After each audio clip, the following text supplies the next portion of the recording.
Though this is an introductory level, I would have to rank the level difficulty as a moderate challenge. This game was likely targeted at young children, therefore, I believe the challenge would be a rather high hurdle for smaller children to clear. Having played this game as a child when I was in early elementary school, I can distinctly recall experiencing multiple deaths before clearing the level.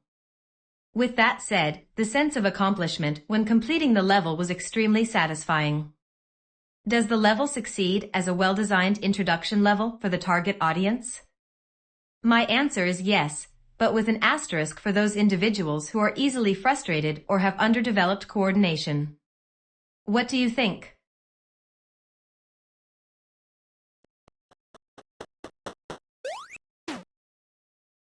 Little Nemo is what I would classify as an action platformer. This level, up until the point you reach Nightmare Land, makes use of the exploration mechanic of finding keys.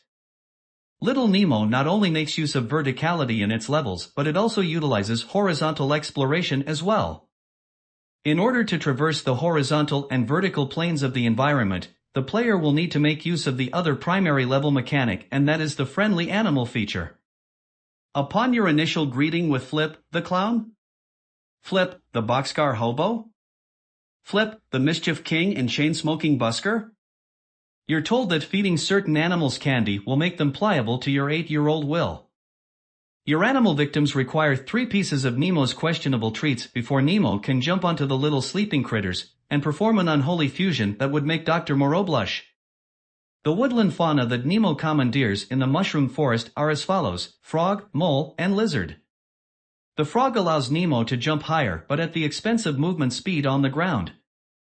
The frog also grants Nemo the capability to pounce on enemies similar to how you would pounce on enemies in Super Mario Bros.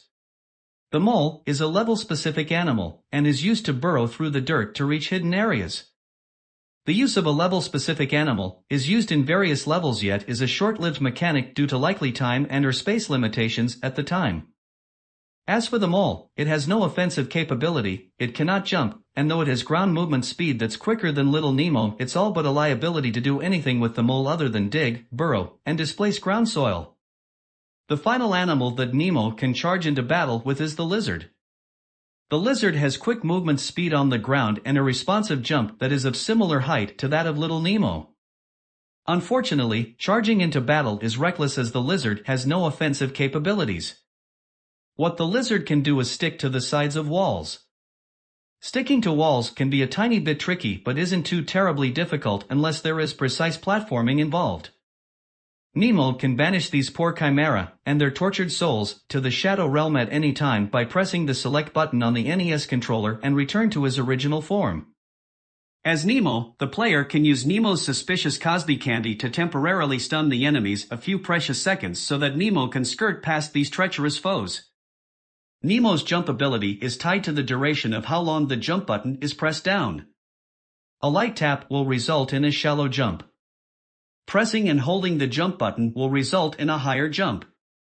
The jump mechanics for the frog are practically identical, however, the apex of Nemo's jump is significantly lower than his amphibious amigo. I find the controls to be very precise, but what do you think?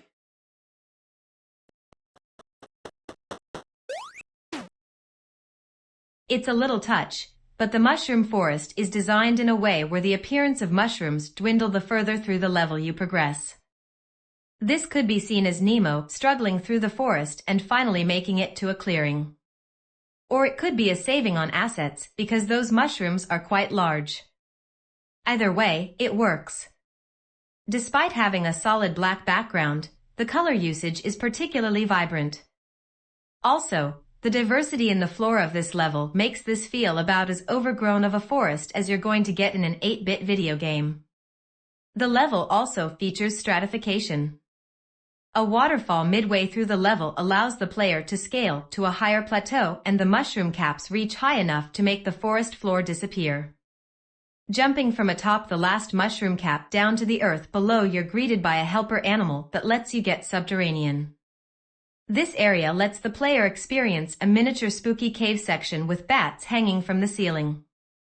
On a first playthrough, The cave section that leads to the waterfall is a nice little tutorial section that helps the player understand the lizard mechanics while further enhancing that whimsical sense of exploration. I think whimsical is a rather apt description of the game and the music in particular.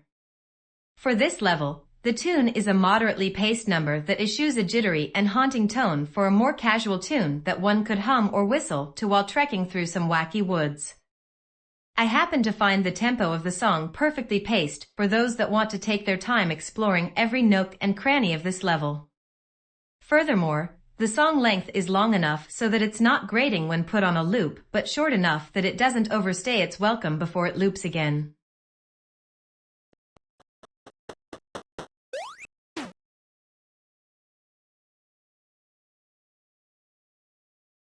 The highlights of this level, and the game in general, are the secrets and the usage of your animal minions, companions.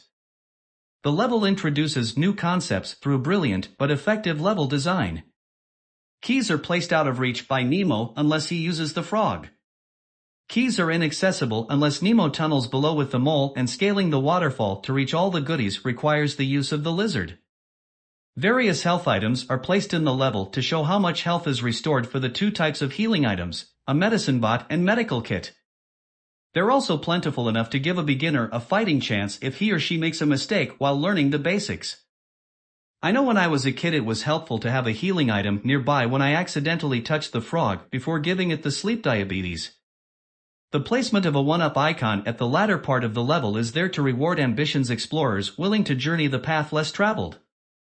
For the experienced, the level can be completed in mere minutes.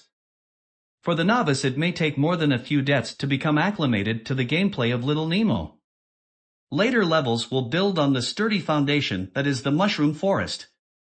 This game, for me, is a timeless classic that is heavily colored by the bittersweet memories I associate with the game.